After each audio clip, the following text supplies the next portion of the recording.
Love ಮಾಡಿದ್ರೆ ಹೀಗಾಗತ್ತಾ? ಇಷ್ಟೊಂದು ಮೋಸ ಆಗುತ್ತೆ ಅಂತ ನಂಗೆ ಗೊತ್ತಿರಲಿಲ್ಲ. ಈ 3 ವರ್ಷ ಅವಳು ಗುಲಾಮನ್ ಥರ ಬದುಕಿದ್ದೀನಿ. ನನ್ನ ಮರ್ಯಾದೆ ಕೂಡ ಹೋಯ್ತು. ಇಷ್ಟೆಲ್ಲ ಆದಮೇಲೂ ಅವಳು ಮನಸ್ಸು ಕರಗಲೇ ಇಲ್ವಾ?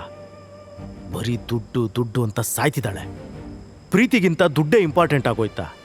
ನಾವಿಬ್ಬರು 12 ವರ್ಷದಿಂದ ಮೀಟ್ ಆಗಿದ್ದು, ಪ್ರಾಮಿಸ್ ಮಾಡಿದ್ದೆಲ್ಲ ಮರ್ತ್ಬಿಟ್ಟಿದ್ದಾಳ. ನಮ್ರತಾ, ಯಾಕಿಷ್ಟು ಚೇಂಜ್ ಆಗಿದೆಯಾ? Why are you doing this to me? ತ್ರಿಶೂಲ್ ಕಂಬಿ ಎಣಿಸ್ತಾ ಇರೋ ಟೈಮ್ನಲ್ಲೇ ನಮ್ರತಾ ಪಾರ್ಟಿಯಿಂದ ಎರ್ರಾ ಬಿರ್ರಿ ಗಾಡಿ ಹೊಡ್ಕೊಂಡು ಮನೆಗೆ ಹೋಗಿ ಬಾಗ್ಲನ್ನ ಮುರಿದು ಹಾಕೋ ರೇಂಜ್ಗೆ ಬಡಿತಾ ಇದ್ಲು. ಮಮ್ಮಿ ಮಮ್ಮಿ, ನನ್ನ ನಿದ್ದೆ ಕಂಪ್ಲೀಟ್ ಹಾಳಾಗೋಯ್ತು. ನೀನು ಬಾಗ್ಲ ಹಾಕೊಂಡು ಗೊರ್ಕೆ ಹೊಡಿತಾ ಇದ್ಯಾ? Open the damn door mummy. Namrata ಕಿರುಚಾಟ ಕೇಳಿ ಅವಳಮ್ಮ ಗಿರಿಜಾ ಎದ್ದು, ಏನಾಯ್ತೆ? ಈ ಮಧ್ಯರಾತ್ರಿ ಯಾಕೆ ಮೈಮೇಲೆ ಭೂತ ಬಂದಿರೋ ಥರ ಕಿರ್ಚಾಡ್ತಿದ್ಯಾ?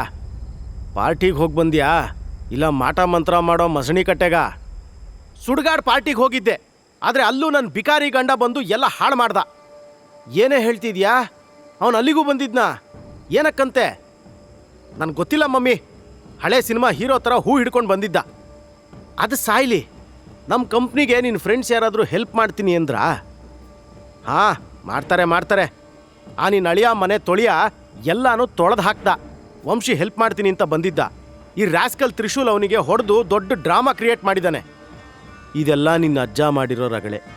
ಏನಂತ ಆ ಬಿಕಾರಿ ಜೊತೆ ನಿನ್ನ ಮದುವೆ ಮಾಡಿಸಿದ್ರು, ಆಗಿಂದ ನಿನ್ನ ಲೈಫ್ ಬರ್ಬಾದಾಗ್ಬಿಟ್ಟಿದೆ. ಅವತ್ತೇ ಈ ಮದುವೆ ಸ್ಟಾಪ್ ಮಾಡಿದ್ರೆ ಇಷ್ಟೆಲ್ಲ ಆಗ್ತಾನೇ ಇರಲಿಲ್ಲ. ಮಮ್ಮಿ, ಇನ್ನು ನನ್ನ ಹತ್ರ ಅವನ ಜೊತೆ ಲೈಫ್ ಲೀಡ್ ಮಾಡೋಕ್ಕೆ ಸಾಧ್ಯನೇ ಇಲ್ಲ. I want divorce. ಅಯ್ಯೋ ಮಗ, ಹಾಗೆಲ್ಲಾದರೂ ಮಾಡಿಬಿಟ್ಯಾ? ನಿನ್ನ ಅಜ್ಜ ಮಾಡಿಟ್ಟಿರೋ ವಿಲ್ ನೆನಪಿಲ್ವಾ ನಿನಗೆ? ನೀನು ಅವನಿಗೆ ಡಿವೋರ್ಸ್ ಕೊಟ್ಟರೆ ಆಸ್ತಿಲಿ ಅರ್ಧ ಅವನಿಗೆ ಕೊಡಬೇಕಾಗತ್ತೆ. ಆ ಬೆಗ್ಗರ್ ತ್ರಿಶೂಲ್ ಅದಕ್ಕೆ ಅಲ್ವಾ ಕಾಯ್ತಾ ಇರೋದು. ಇದೆಲ್ಲ ಅವನು ಪ್ಲ್ಯಾನ್ ಮಾಡಿನೇ ಮಾಡ್ತಿರ್ಬೇಕು. ಪ್ಲೀಸ್ ಮಮ್ಮಿ, ಇನ್ನು ನನ್ನ ಕೈಲಾಗಲ್ಲ. This is the right time ಅಂತ ಹೇಳ್ತಾ ನಮ್ರತಾ ಮನ್ಸಲ್ಲೇ ಏನೋ ಸ್ಕೆಚ್ ಹಾಕ್ಕೊಂಡು ತುಟಿ ಸೊಟ್ಟ ಮಾಡಿ ನಕ್ಲು.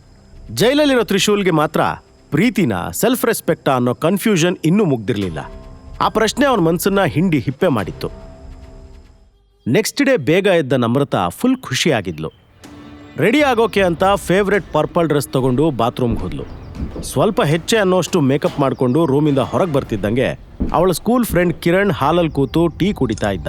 ನಮ್ರತಾ ಅಂದರೆ ಅವನು ಸ್ಕೂಲ್ ಟೈಮಿಂದನೇ ಸಾಯ್ತಿದ್ದ.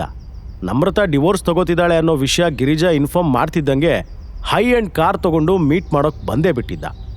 ಕಿರಣ್, ಎಷ್ಟು ದಿನ ಆಯಿತು ನೀನು ನೋಡಿ? ಜಾಬ್ ಮಾಡ್ತಾ ಇದೀಯಾ? ಯಾವುದೋ ಹೊಸ ಕಾರ್ ತಂದಿರೋ ಹಾಗಿದೆ. ಆ್ಯಕ್ಚುಲಿ ಆಂಟಿ, ನಂಗೆ ಪ್ರಮೋಷನ್ ಆಗಿದೆ. ಈಗ ನನ್ನ ಪ್ಯಾಕೇಜ್ 5 crore ಇದೆ. ದುಡ್ಡಿನ ದೊಡ್ಡತನ ಕೇಳ್ತಿದ್ದಂಗೆ ಗಿರಿಜಾ ಅವನ ಹಿಂದೆ ಮುಂದೆನೇ ಸುತ್ತಾಡ್ತಾ, ವಾವ್ ಕಿರಣ್, ನಿನಗೆ ನೋಡು ಎಷ್ಟು ಜವಾಬ್ದಾರಿ ಇದೆ. ನನ್ನಳಿಯನೂ ಇದ್ದಾನೆ. ಛೇ, ನಮ್ಮ ಫ್ಯಾಮಿಲಿಗೆ ಬ್ಲ್ಯಾಕ್ ಮಾರ್ಕ್.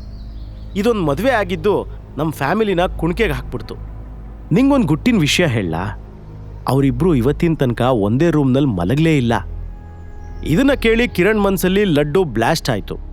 ಆಸೆಗಣ್ಣಲ್ಲಿ ಗಿರಿಜನ್ನೇ ನೋಡ್ತಾ ಕೂತಿದ್ದ. ಇನ್ನೊಂದು ಕಡೆ ವಂಶಿ ಸಿಟ್ಟಲ್ಲಿ ಸುಡ್ತಿದ್ದ. ಮರ್ಯಾದೆ ತೆಗೆದಿರೋ ತ್ರಿಶೂಲ್ಗೆ ಸರಿಯಾಗಿ ಬುದ್ಧಿ ಕಲಿಸ್ಬೇಕು ಅಂದ್ಕೊಂಡು ಪೊಲೀಸ್ ಸ್ಟೇಷನ್ಗೆ ಕಾಲ್ ಮಾಡಿ ಇನ್ಸ್ಪೆಕ್ಟರ್ಗೆ ಲಂಚದ ಆಸೆ ತೋರಿಸಿ 3rd ಡಿಗ್ರಿ ಟ್ರೀಟ್ಮೆಂಟ್ ಕೊಡೋಕ್ಕೆ ಹೇಳಿದ್ದ. ತ್ರಿಶೂಲ್ ಮಹಾದೇವ್, ಯಾಕೆ ಬೇಕಿತ್ತು ನಿನಗೆ ಈ ದೊಡ್ಡ ಜನರ ಜೊತೆ ಅದಕ್ಕೆ ಪ್ರಸಂಗ? ಏಯ್ ಪಿ ಸಿ, ಅವನ್ನೆಲ್ಲ ಬಟ್ಟೆ ಬಿಚ್ಚಿ ಉಲ್ಟಾ ನೇತ್ ಹಾಕ್ರಿ. ಇವತ್ತು ಅವನ ಚರ್ಬಿ ಇಳಿಸ್ತೀನಿ. ಹತ್ರ ನಿಂತಿದ್ದ ಪಿ ಸಿ ಕಡೆ ನೋಡಿ ಇನ್ಸ್ಪೆಕ್ಟರ್ ಆರ್ಡರ್ ಮಾಡ್ದ. ಇಬ್ರು ಪಿ ಸಿಗಳು ಕೂಡಲೇ ತ್ರಿಶೂಲ್ ಹತ್ರ ಹೋಗಿ ಅವನ ಚಡ್ಡಿ ಬಿಚ್ಚಾಕೋಕೆ ಮುಂದಾದ್ರು. ಅವನು ಕೊಸ್ರಾಡೋದನ್ನ ಬಿಟ್ಟು ಸೈಲೆಂಟ್ ಐಸ್ ಥರ ಇದ್ದ. ಸುನಾಮಿ ಹೇಳೋ ಮೊದಲು ಶಾಂತವಾಗಿರೋ ಕಡಲು ಥರ ಕಾಣ್ತಿದ್ದ. ಏಕ್ದಮ್ ಆ ಪೊಲೀಸ್ ಸ್ಟೇಷನ್ ಸಿಚುವೇಶನ್ ಚೇಂಜ್ ಆಯಿತು. ಇಡೀ ಸ್ಟೇಷನ್ ತುಂಬ ಧೂಳು, ಮಣ್ಣೆಲ್ಲ ಹಾರ್ ಬಂದ್ವು. ಎಲ್ಲೋ ದೂರದಲ್ಲಿ ಹೆಲಿಕಾಪ್ಟರ್ ಬರೋ ಸೌಂಡ್ ಕೇಳಿಸ್ತು. ತ್ರಿಶೂಲ್ ಕಣ್ಮುಚ್ಕೊಂಡು ಏನು ನಡೀತಾ ಇದೆ ಅನ್ನೋದನ್ನ ಅರ್ಥ ಮಾಡ್ಕೊಳ್ತಾ ಇದ್ದ. ಇನ್ಸ್ಪೆಕ್ಟರ್ ಮತ್ತೆ ಪಿ ಸಿಗಳು ಬಾಯಿ ಬಿಟ್ಕೊಂಡು ಏನಾಗ್ತಿದೆ ಅಂತ ನೋಡ್ತಾ ದಂಗಾಗ್ಬಿಟ್ರು. ಕ್ಯಾಪ್ಟನ್ ವಿಕ್ರಮ್ ಕಾರಿಂದ ಇಳಿದು ಸ್ಟ್ರೈಟ್ ಆಗಿ ಸ್ಟೇಷನ್ ಒಳಗೆ ಹೋಗಿ ಅಲ್ಲಿನ ಸಿಚುವೇಶನ್ ನೋಡಿ, what the hell are you doing? ಯಾವನ್ಲೇ ಅವನು? ಅವ್ರನ್ನ ಕಟ್ಟಾಕಿರೋದು, ಕೆಳಗಿಳಿಸ್ರು ಅವ್ರನ್ನ. ಹೇಳ್ದೆ ಕೇಳದೆ ಸ್ಟೇಷನ್ ಒಳಗೆ ಬಂದು ಧಮ್ಕಿ ಹಾಕ್ತಿರೋ ಆಸಾಮಿನ ನೋಡಿ ಇನ್ಸ್ಪೆಕ್ಟರ್ ಎದೆ ತಿಕ್ತಾ, ನೀನು ಯಾವನು ಅನ್ನೋದನ್ನ ಮೊದಲು ಹೇಳಲೇ. ಸ್ಟೇಷನ್ ಏನು ನಿಮ್ಮಪ್ಪನ ಮನೆ ಅನ್ಕೊಂಡ್ಯಾ ಏಕಾಏಕಿ ನುಗ್ಗೋಕೆ? ಇನ್ಸ್ಪೆಕ್ಟರ್ ಸೊಕ್ಕಿನ ಮಾತು ಕೇಳಿ ಕ್ಯಾಪ್ಟನ್ ವಿಕ್ರಮ್ಗೆ ಸಿಟ್ಟು ಬಂತು. ಕೆನ್ನೆಗೆ 4 ಬಾರಿಸಿ, ತ್ರಿಶೂಲ್ ಮಹಾದೇವ್ ಯಾರಂತ ಗೊತ್ತಾ ನಿಂಗೆ? 3 ವರ್ಷದ ಹಿಂದೆ ಈ ಕಾರವಾರ ಸಿಟಿನ ಕಾಪಾಡಿರೋ ಸೈನಿಕ, 700ರಿಂದ 800 ಜನರನ್ನ ಏಕಾಂಗಿಯಾಗಿ ಕೊಂದಿರೋ ಒಬ್ಬ ಮಹಾಯೋಧ, ಇಂಡಿಯಾದ ದೊಡ್ಡ ಸೀಕ್ರೆಟ್ ಏಜೆನ್ಸಿಯ ಚೀಫ್ ಮೇಜರ್ ತ್ರಿಶೂಲ್ ಮಹಾದೇವ್. ಆ ಹೆಸರು ಕೇಳಿ ಇನ್ಸ್ಪೆಕ್ಟರ್ ಪ್ಯಾಂಟ್ ಒದ್ದೆ ಆಗೋ ಎಲ್ಲಾ ಲಕ್ಷಣನೂ ಕಾಣಿಸ್ತು. ಎಲ್ಲಾದ್ರೂ ಜಾಬ್ಗೆ ಕೂತು ಬರ್ಬೋದು ಅನ್ಕೊಂಡು ಬೇಗ ಓಡ್ ಹೋಗಿ ತ್ರಿಶೂಲ್ ಕಟ್ಟೆಲ್ಲ ಬಿಚ್ಚಿ ಒಂದು ಗ್ಲಾಸ್ ನೀರು ಕೊಟ್ಟು ಹೊರಗೆ ಕುರ್ಚಿ ಮೇಲೆ ಕೂರಿಸ್ದ.